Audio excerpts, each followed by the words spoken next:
Սերգեյ Լավրովն այցով ժամանել է Մինսկ մասնակցելու ԱԳՆ կոլեգիաների տարեկան համատեղ հանդիպմանը։ Դրան զուգահեռ Ռուսաստանի և Բելարուսի ավիացիան Բելարուսում սկսել է լայնամասշտաբ զորավարժությունների երկրորդ փուլը։ Զորավարժությունները կտևեն մինչև փետրվարի 1-ը։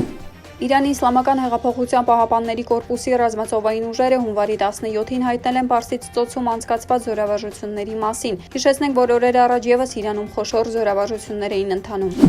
Պերուի հակակառավարական ցույցերի ժամանակ բախումների զոհերի թիվը հասել է 53-ի, ավելի վաղ Պերուի իշխանությունները արտակարգ դրություն էին հայտարարել Լիմայի դեպարտամենտում և մի քանի այլ շրջաններում։ Ցույցերը մեկնարկել են 2022 թվականի դեկտեմբերի 7-ին նախագահ Պետրո Կաստիլյոյի իշխանությունից հեռանալուց հետո։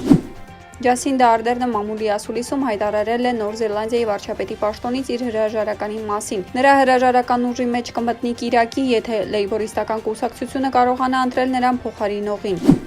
Իրաքում մեկ մարդ է մահացել, մոտ 60-ը վիրավորվել մարզադաշտում տեղի ունեցած հրմշտոցի հետևանքով։